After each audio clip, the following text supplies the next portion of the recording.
नमः श्रीवर्धमानाय निर्धूतकलिलात्मने सालोकानां त्रिलोकानां यद्विद्यादर्पणायते यद्विद्यादर्पणायते सकल पाप मल प्रक्षालक श्रीवर्धमान को करूं नमन लोकालोक प्रकाशित कर जिनकी विद्या है दर्पण जिनकी विद्या है दर्पण।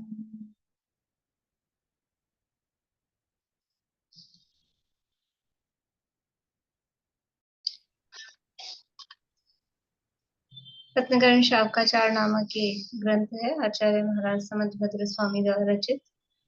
इसके अंतर्गत यहाँ हमारी चर्चा चल रही थी वैयावृत्य नाम के शिक्षा व्रत की। काफी दिनों का अपना गैप हो गया है और आशा है आप लोगों के सबके धर्माराधना अच्छे से हुई होंगी, 10 धर्म की आराधनाएं। और देखो, हम लोग जब पूछते हैं ना, कभी बात चल गई तो पहले ही कर लेते कि कैसे गए 10 लक्षण, तो बहुत अच्छे गए। कैसे गए कि सुबह 3 घंटे मंदिर में, फिर दिन में 2 घंटे मंदिर में, फिर शाम को 3 घंटे मंदिर में, 3 घंटे पूजा। मंदिर में कितना समय गया अच्छी बात है, लेकिन मंदिर में जितना समय गया वो सारा शुभ में ही जाएगा। वो तो पता ही है अपने को, करना नियोग का नियम, कि सारा शुभ में तो जाता नहीं है। लेकिन फिर भी घर से छूट के हम इतनी देर मंदिर में रहे, इतना घर का मोह छोड़ा, वो भी बड़ी बात है।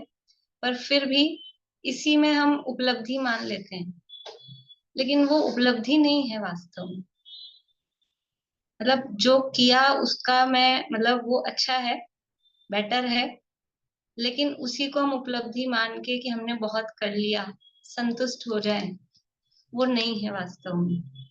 ये पर्व इसलिए नहीं आए थे कि खाली, मतलब जो हम, अगर हमें करना क्या है, ये पर्व किस लिए आए थे, तो आत्मा के निकट जा सकें, उत्तम क्षमा आदि धर्म जीवन में प्रकट कर सकें।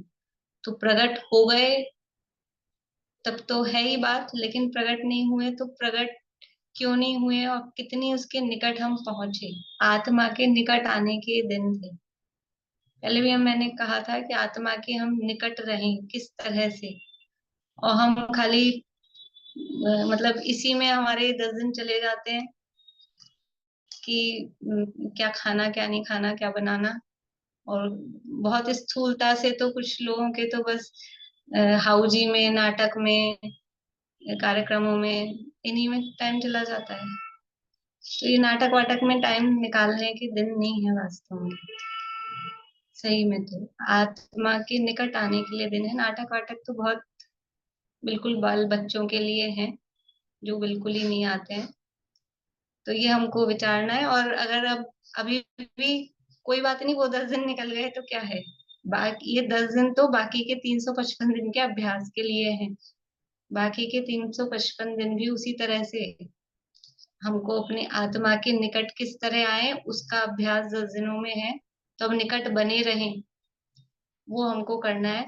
जीवन में करना क्या है, लक्ष्य एक ही होना चाहिए, उसी लक्ष्य से काम करना है। जो गया उसका तो क्या ही कर सकते हैं। लेकिन आगे के लिए भी हम यही ध्यान रखें कि हमारा समय, यानी हमारा लक्ष्य कहाँ होना चाहिए, उस पर ही हम फोकस रखें। इतनी बात कहनी थी।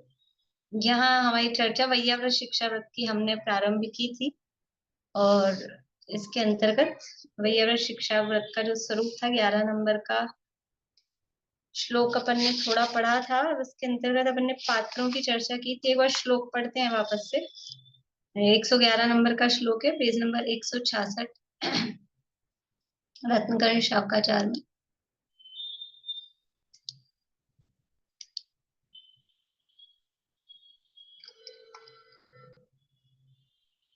अब वैयावृत्य नाम का शिक्षाव्रत कहने वाला श्लोक कहते हैं।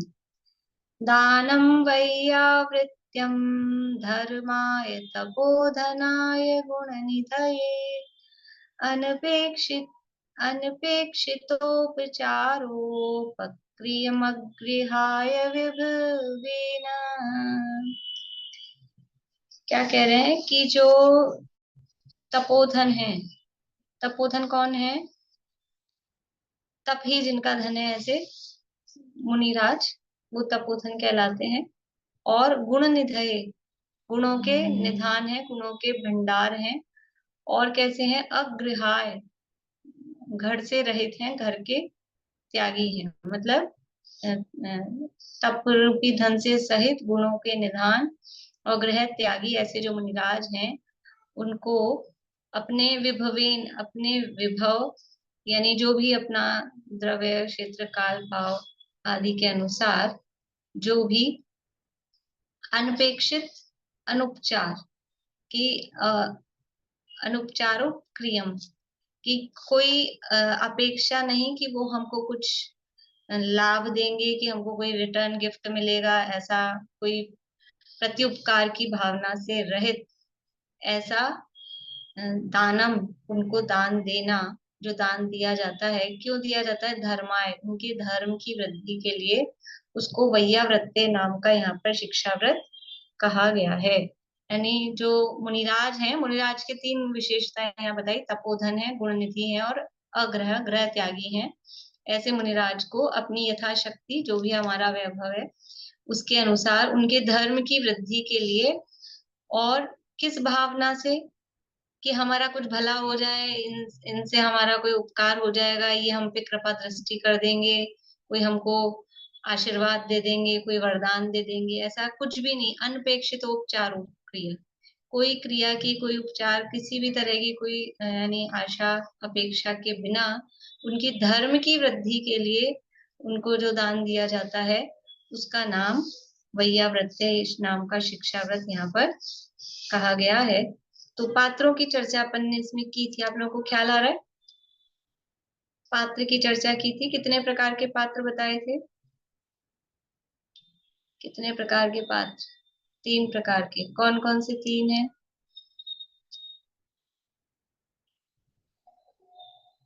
उत्तम, मध्यम और जघन्य।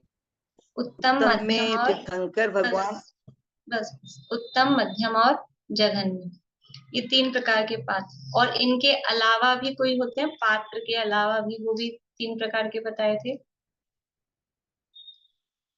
बोलिए सुलोचना। पात्र, अपात्र और कुपात्र। पात्र, अपात्र और कुपात्र। कुपात्र। पात्र कौन है? पात्र कौन है?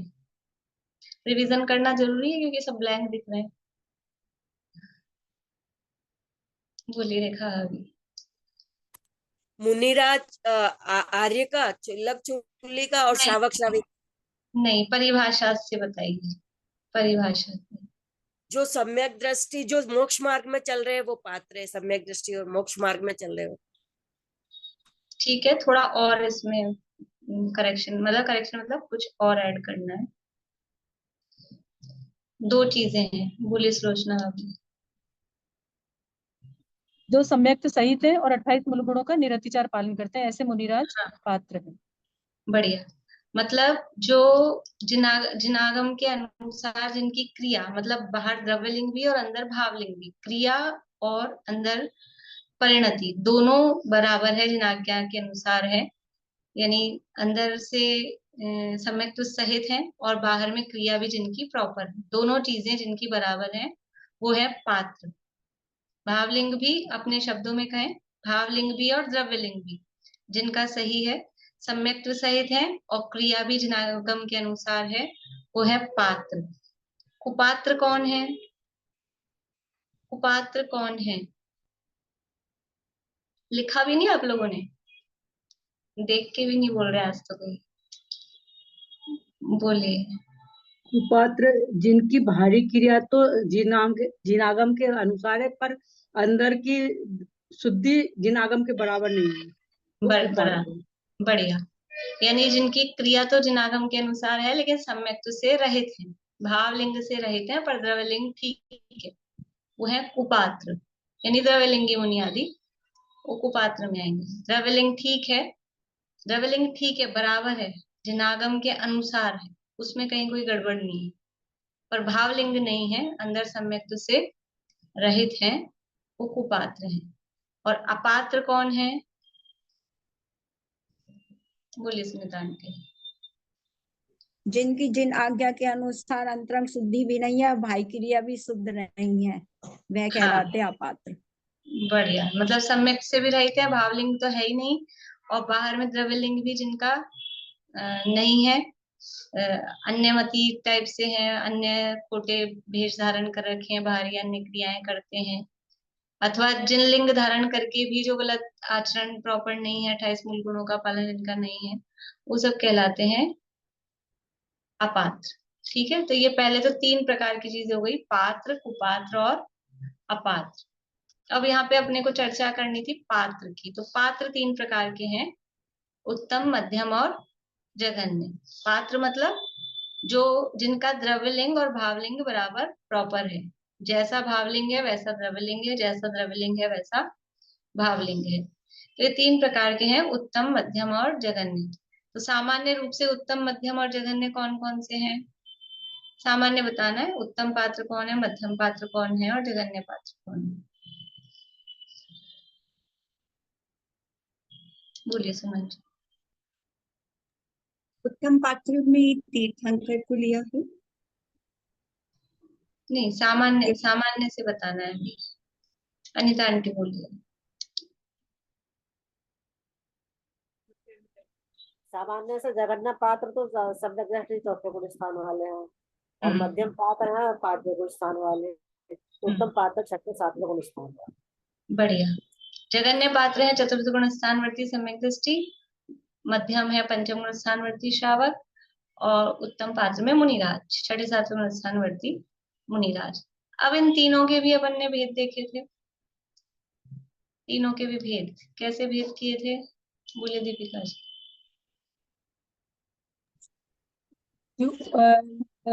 मतलब उत्तम पात्र भी 3 तरीके से बताया, उत्कृष्ट तो तीर्थंकर मुनिराज, मध्यम गंधर्व मुनिराज और जघन्य में सामान्य मुनिराज। बढ़िया, और बस मध्यम बस बस। यानी उत्तम, मध्यम, जघन्य ये पहले भेद किए थे। अब उत्तम भी 3 प्रकार की, उसमें भी उत्तम, मध्यम और जघन्य वापस से फर्स्ट सेकंड थर्ड बोल दो। उत्तम पात्र में मुनिराज थे, सामान्य रूप से 6ठे 7वें गुणस्थानवर्ती मुनिराज, लेकिन 6ठे 7वें गुणस्थानवर्ती मुनिराज भी एक तो तीर्थंकर मुनिराज हो, एक गंधर्व मुनिराज हो और एक सामान्य मुनिराज हो। तो इस तरह से उनमें कैटेगरी डिवाइड की कि अगर तीर्थंकर मुनिराज हैं तो वो उत्तम में भी उत्तम पात्र है, गंधर्व मुनिराज हैं तो वो उत्तम में मध्यम पात्र हैं, और इसके बाद अलग जो सामान्य मुनिराज हैं वो सब उत्तम में जघन्य पात्र हैं। ठीक है, इसी तरह से मध्यम के 3 भेद किए। बोलिए अर्चना जी, मध्यम के। उत्कृष्ट में तो जो मतलब 11वें गुण स्थान वाले एक गुणस्थान देव, मध्यम, सॉरी 11वीं प्रतिमा के धारी श्रावक, जिन्हें हम क्या बोलते हैं, एक सेकेंड, हाँ 11वीं प्रतिमाधारी एलक क्षुल्लक, हाँ अलग छुल्लक, और मध्यम में आएंगे उनसे नीचे वाले, और जघन्य में अविरत सम्यक दृष्टि आएंगे। नहीं, मैं उस दिन क्लास में नहीं थी तो मेरे को बिल्कुल। बोले कविता जी। नहीं, उत्तम में तो 10 और 11 प्रतिमाधारी और पंचम गुण हाँ स्थान आएंगे, अलग चुल्लक वगैरह। और मध्यम में 7 से 9 जो प्रतिमाधारी होते, वो जो, और 1 से 10 में जो घर पर रहते हैं, और उसमें जगन्य में 1 से 6 प्रतिमाधारी तक। हाँ ठीक है, मध्यम पात्र की भेद चल रहे थे। मध्यम पात्र में पंचम गुण स्थानवर्ती को ले रहे हैं, और पंचम गुण स्थान में 11 प्रतिमाएं हैं, तो 1 से 6 प्रतिमाधारी तक है जघन्य, 7 से 9 प्रतिमाधारी तक है मध्यम, और 10वीं 11वीं प्रतिमाधारी है वो उत्तम। तो मध्यम में जघन्य 1 से 6 प्रतिमा, मध्यम में मध्यम 7 से 9 प्रतिमाधारी, और मध्यम में उत्कृष्ट वो 10वीं 11वीं प्रतिमाधारी। ठीक है। अब जगन्य पात्र के अंतर्गत जगन्य पात्र के भेद, अभी जिन्होंने नहीं लिखा है लिख के रखें, फिर भूल जाएंगे। अभी इतने से दिन का गैप हुआ तो सब भूल गए हैं। बोलिए नीता जी। मध्यम में श्रावक आते हैं, उत्तम, मध्यम और जगन्य। उत्तम में शायिक संयुक्त स्त्री, और मध्यम में औपशमिक संयुक्त स्त्री, जगन्य में शैवपश्चिमिक संयुक्त स्त्री। बहुत बढ़िया। जगन्य पात्र के अंतर्गत सामान्य रूप से चतुर्थ गुण स्थानवर्तियों को लिया था अपन ने, और चतुर्थ गुण स्थानवर्ती 3 प्रकार के हैं। शायिक सम्यक दृष्टि भी हो सकते हैं, औपशमिक सम्यक दृष्टि भी हो सकते हैं, और शायिक भी। तो शायिक सम्यक दृष्टि है वो जगन्य पात्र में उत्तम, उत्कृष्ट बोल रहे, जगन्य में उत्कृष्ट, शायिक सम्यक दृष्टि, जगन्य में मध्यम, औपशमिक सम्यक दृष्टि, और जगन्य में जघन्य वो शायिक सम्यक दृष्टि। इस प्रकार से ये पात्र के भेद अपन ने देखे थे। अब इसके अलावा जो भी समझ लीजिए चौथे गुण स्थान से नीचे, अब दूसरे तीसरे गुण स्थान का तो काल बहुत कम है कि उसमें कोई अपन देख सकें। पहले गुण स्थान में भी जो सामान्य विद्वान है, साधर्मी है, तो वो साधर्मी रूप में उस रूप में मतलब उनको ग्रहण करते हैं। समझ लीजिए सामान्य मतलब पात्रों में तो अपन जो भावलिंग सहित हैं उन्हीं को पात्रों के अंतर्गत लिया जाता है, लेकिन एक सामान्य साधर्मी वात्सल्य के आधार पे विद्वान आदि को या जो भी ब्रह्मचारी वगैरह होते हैं उस हिसाब से। और जो उसमें अपन ने लिया कुपात्र के अंतर्गत कि बाहर में द्रव्यलिंग है लेकिन भावलिंग नहीं है, तो बाहर में अगर द्रव्य, अब इसमें तीनों तरह से देख सकते हैं। बाहर में प्रतिमाएं ले रखी है लेकिन अंदर में भावलिंग नहीं है, सम्यक तो नहीं है लेकिन प्रतिमाएं ले रखी है। बाहर में मुनि दशा ले रखी है लेकिन अंदर में भावलिंग नहीं है। इसी तरह से बाहर में समझ लीजिए चौथे गुण स्थानवर्ती रूप से न्याय नीति अपेक्षा त्याग ऐसे त्रिदेव शास्त्र को मानते हैं, लेकिन अंदर में बाहर जो भावलिंग रूप सम्यक तो है वो नहीं है, वो कुपात्र के अंतर्गत आ जाए। ये चर्चा अपन ने देखी थी। अभी यहाँ से पढ़ते हैं अपन, ठीक है ना। पेज नंबर 166 अर्थ से ही पढ़ते हैं थोड़ा सा,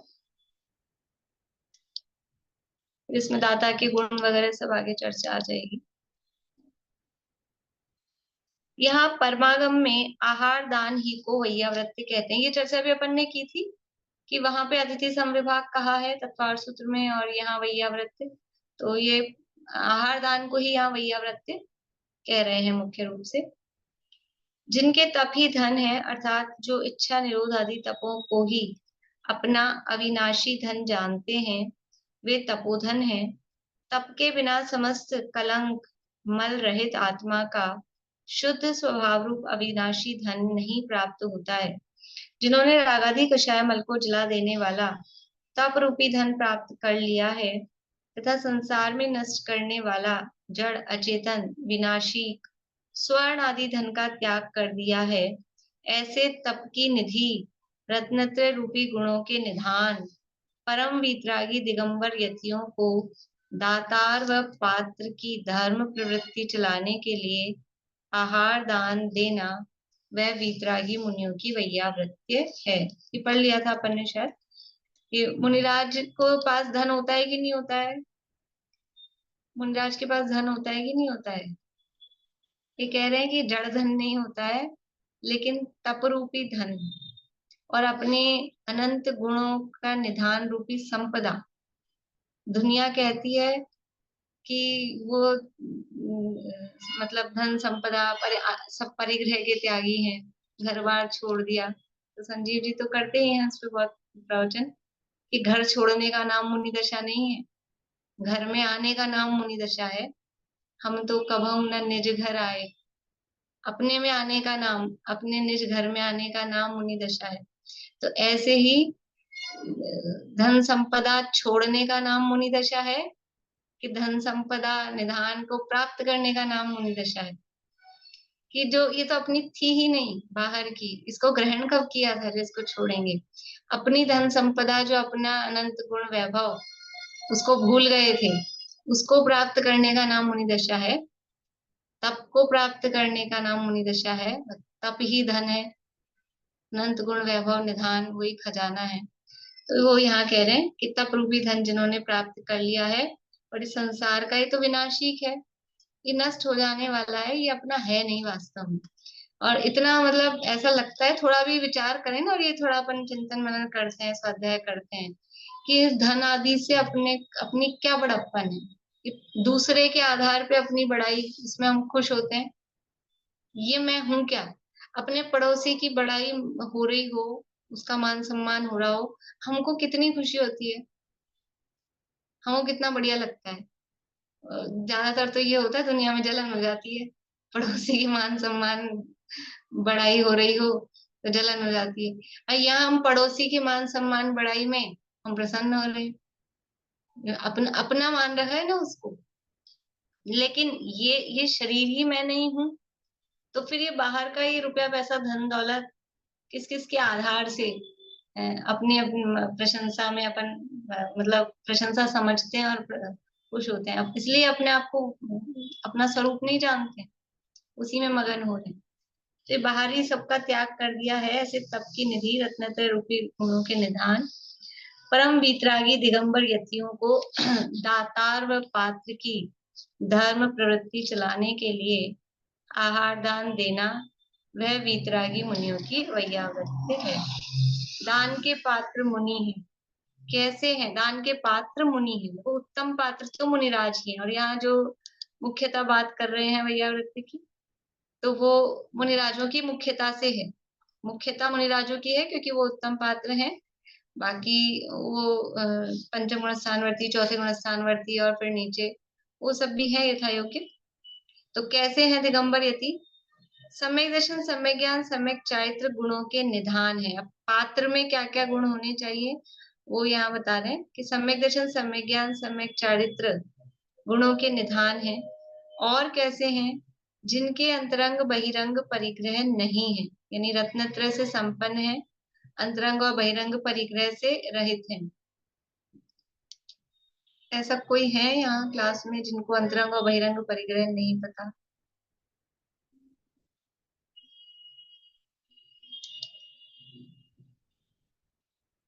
एक भी हाथ खड़ा नहीं है, और यहाँ पूछूंगी अब।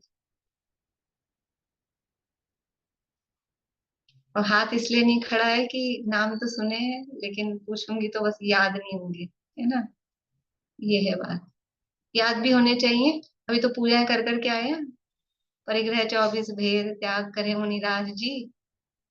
अभी अपने को नाम ही नहीं पता होगा तो तृष्णा भाव छेद कैसे तृष्णा भाव कम करेंगे? नाम तो याद कर ले कम से कम कि ये भी परिग्रह है। सब देख रहे हैं, इधर उधर पलट रहे हैं, कुछ कोशिश कर रहे हैं। बोलिए सुमन जी, कौन से सुनाएंगे, अंतरंग की बहिरंग? अंतरंग है 14, हम्म, मिथ्यात्व, चार कषाय, क्रोधमान, माया, लोभ, और 9 नो करता है, हास्य, रति, भय, शोक, जुगुप्सा, स्त्रीवेद, पुरुष वेद और नपुंसक वेद। बढ़िया, ये सरल है। 14 अंतरंग याद करना। पहला मिथ्यात्व, फिर 4 कषाय, और 9 नो कषाय। ठीक है, ये 14 अंतरंग परिग्रह हैं। बहिरंग परिग्रह 10 हैं। बोलिए रेणु जी। क्षेत्र, वास्तु, हिरण्य, सुवर्ण, धन, धान, दासी, दास, कुप्य और भांड। बढ़िया। क्षेत्र वास्तु मतलब जमीन और मकान, खाली जमीन और बना हुआ मकान। हिरण्य सुवर्ण यानी हिरण्य यानी चांदी, चांदी सोना। धन धान्य, धन में आते थे, अब आजकल रुपया पैसा हो गया है, वरना धन में पशुधन, ये सब हाथी घोड़े वगैरह धन, और धान्य में अनाज। और दासी दास, अभी दासी दास परिग्रह अपने को लगता है, फीलिंग में आता है कि अपने परिग्रह है। कितने नौकर चाकर लग रहे हैं घर में, ही हमारा परिग्रह है। हमको बैंक बैलेंस ही परिग्रह दिखता है, ज्यादा से ज्यादा अपनी अलमारी परिग्रह दिखती है, इतने कपड़े टंग रहे हैं, इतनी साड़ियां टंग रही हैं, इतने सूट टंग रहे हैं, वो परिग्रह दिखता है। लेकिन ये दासीदास परिग्रह के ख्याल में आता है। और कुप्य भांड, कुप्य यानी कपड़े, भांड यानी बर्तन, कपड़े बर्तन। वो कपड़े तो बात हो गई, अलमारी में भरे हैं, पर वो उसमें सब आएंगे, ओढ़ना बिछाना, रजाई गद्दे तकिए, ये सब बर्तन। अब बर्तन के अंतर्गत अकेला बर्तन खाली ये नहीं है कि जितने हमारे आइटम होते हैं, शोपीस ओपीस जो भी है, ये सब क्या है, और कितने शब्द देंगे, उसमें सब इंक्लूडेड है वो। तो ये सब परिग्रह है। तो इन जिनके अंतरंग और बहिरंग परिग्रह नहीं है, बाहर में कुछ भी नहीं है, बाहर में जिनके तन पे न तार, और अंदर में जिनके आनंद अपार। अंदर में आनंद किसके होगा, कि जब अंदर में ये मिथ्यात्व और कषाय नहीं होगी तो ही आनंद होगा। क्योंकि कष्ट इन्हीं का है, दुख इन्हीं का है, आकुलता इन्हीं की, मिथ्यात्व और कषायों का ही कष्ट है, वो नहीं है अंदर में। इसलिए अंतरंग और बहिरंग परिग्रह नहीं है। वे मठ मकान उपासरा आश्रम आदि में रहते नहीं। कोई मठ में, मकान में, कोई उपासरा में या आश्रम में अगर वो रहते हैं तो वो वास्तव में मुनिराज नहीं है।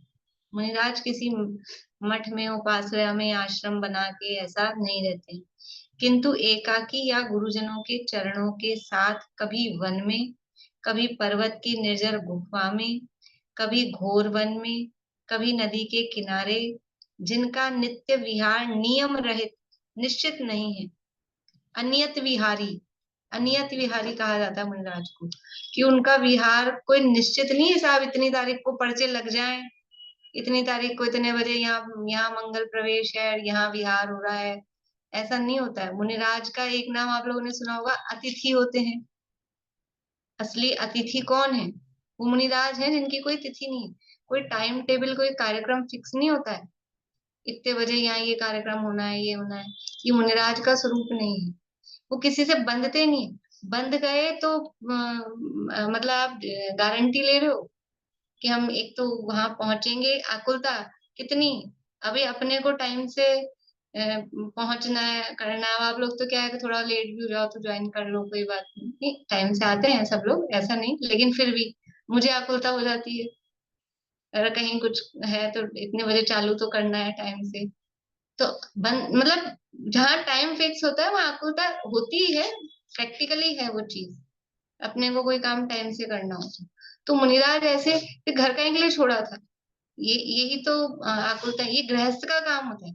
गृहस्थ अगर टाइम से नहीं करे तो वो गृहस्थ नहीं, और मुनिराज टाइम से बंधे तो वो मुनिराज नहीं। तो ये गृहस्थ के लिए तो क्वालिटी है, उसके लिए तो गुण है कि वो समय का प्रतिबद्ध रहे, समय के हिसाब से काम करे।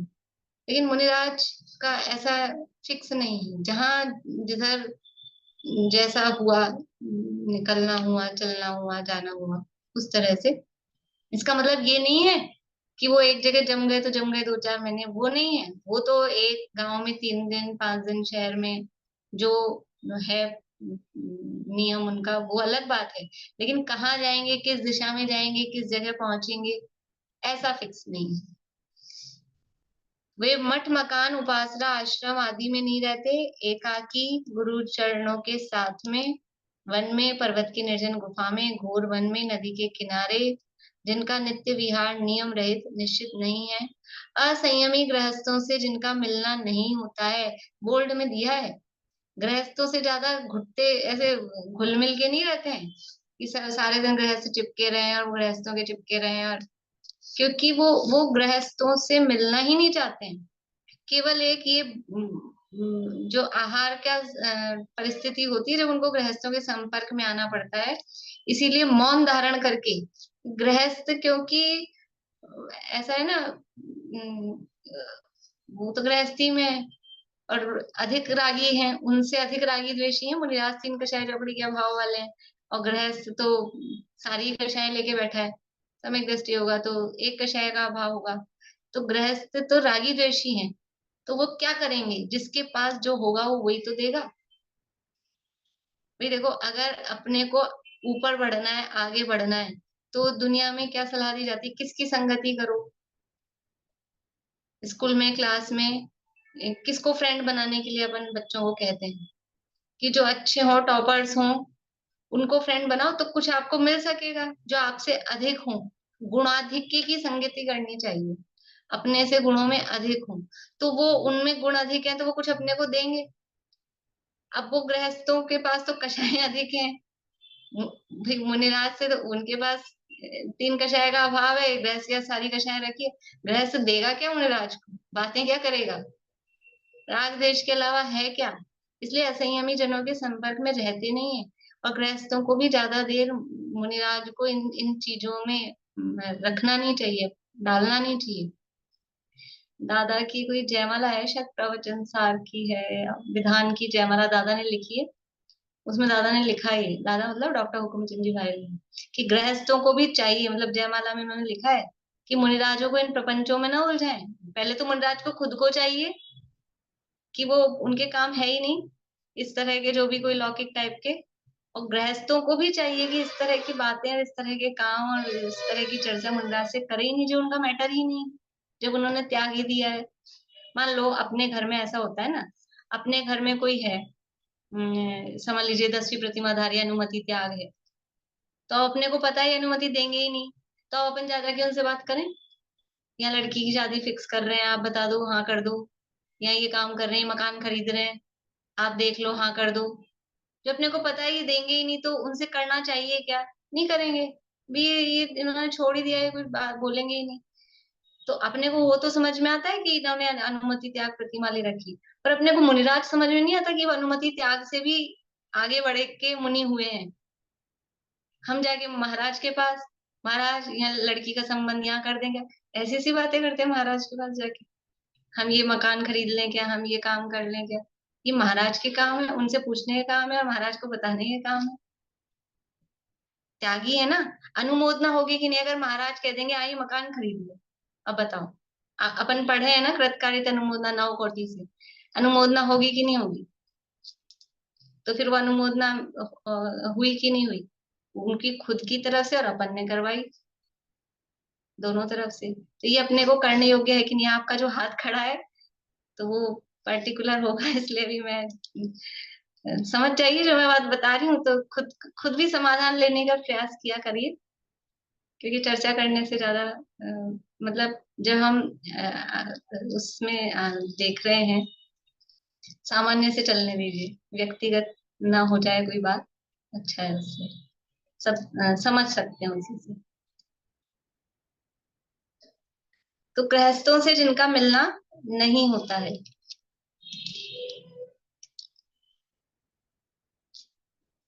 आत्मा की विशुद्धता रूप परम वीतरागता के साधने वाले, लौकिक जनों द्वारा की गई अपनी पूजा प्रशंसा स्तवन को नहीं चाहने वाले, परलोक में देवगति के भोगों को तथा इंद्रपना अहमिंद्रपना के ऐश्वर्य को राग रूप अंगारों के समान तप्त महान जलन उत्पन्न करने वाले, वह तृष्णा को बढ़ाने वाले जानकर परम अतीन्द्रिय आकुलता रहित आत्मिक सुख को सुख जानते हुए देह आदि में ममत्व रहित होकर आत्मा का कार्य सिद्ध करते हैं।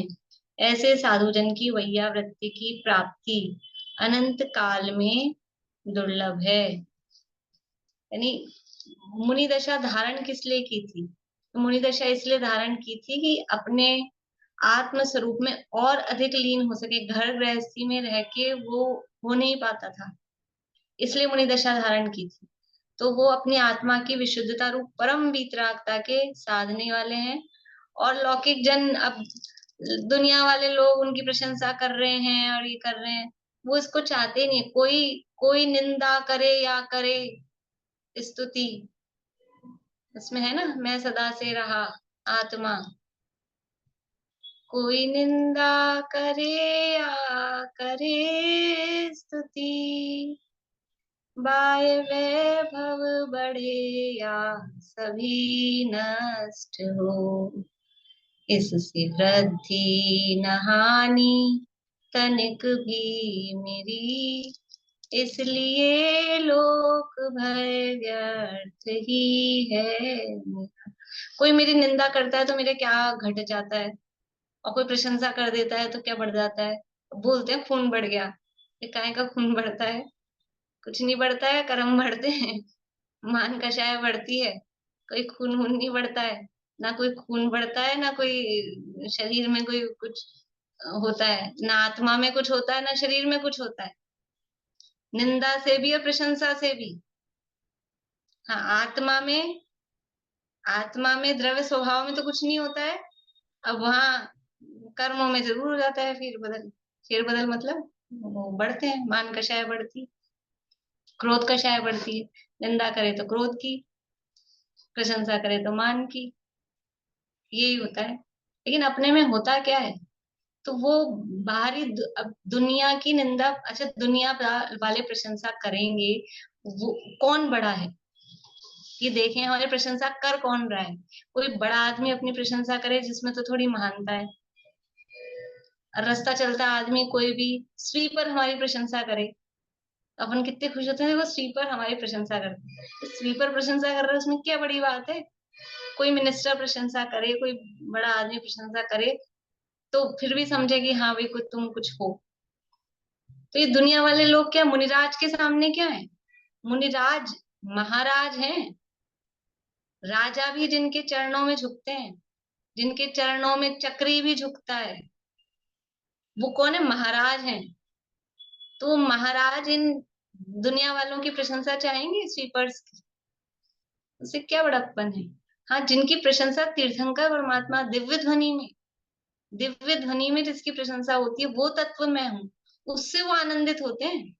मैं वो परम तत्व हूँ कि 100 इंद्रों की उपस्थिति में, गंधर्व परमात्मा की उपस्थिति में तीर्थंकर परमात्मा समौ क्षण में विराजमान होकर और उपदेश दे रहे हैं। क्या वाणी खिल रही है उनकी, ये मेरी प्रशंसा कर रहे हैं। वो इतनी बढ़िया सोने चांदी हीरे जवाहरात की सभा, समौ शरण, इतनी बढ़िया सभा लगाकर, ऐसा ऑडिटोरियम दुनिया में नहीं होगा समौ शरण जैसा। और वो किस लिए लगी है वो सभा? उसमें मेरी प्रशंसा चल रही है। ऐसा होता है ना, अब कहाँ हुआ था अपना सम्मान, कि यहीं सड़क पे टेंट लगा के, कि बिरला ऑडिटोरियम में। तो उसका भी तो एक फर्क पड़ता है ना क्षेत्र का। अब किसने किया था? तो अब कहाँ किया था? पृथ्वी से 5000 धनुष ऊपर जाकर, ऐसे नहीं सड़क पे यहीं टेंट लगा दिया और कर दिया। तो वहां जहां मेरी प्रशंसा हो रही, उससे वो आनंदित होंगे कि दुनिया वाले प्रशंसा कर रहे हैं, वाह वाह वाह वाह, उससे कुछ नहीं, मतलब कुछ असर नहीं होता उनकी। कैसी स्थिति सोचे हम कि क्या है मुनि दशा। हम जरा से कोई प्रशंसा कर दे तो ऐसा हो जाएंगे, और जरा सी कोई कुछ कह दे तो मुंह लटक जाता है। किसकी हो रही निंदा प्रशंसा?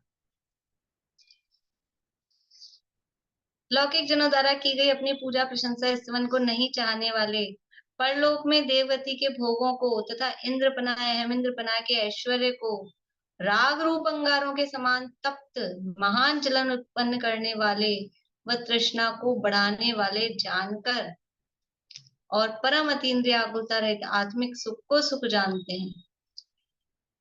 इसमें आज पूजा की थी मैंने निर्वाण क्षेत्र की। इंद्रिय सुख दुख के मूल, इंद्रिय सुख दुख के मूल है, ये जान के इनको छोड़ते हैं। उसका है पुष्प का छंद है, और आत्म ब्रह्म वही सुख रूप है, ऐसा भाव है उसमें।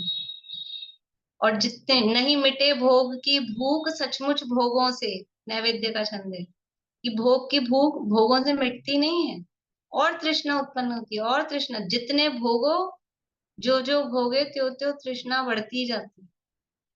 तो ये जो इंद्रिय भोग हैं, देवगति के भोग हैं, ये सब तो तृष्णा को, जलन को उत्पन्न करने वाले और आकुलता उत्पन्न करने वाले, और आत्मा का जो अतीन्द्रिय आनंद है वो आकुलता रहित है, ऐसा जानकर आत्मा का कार्य सिद्ध करते हैं।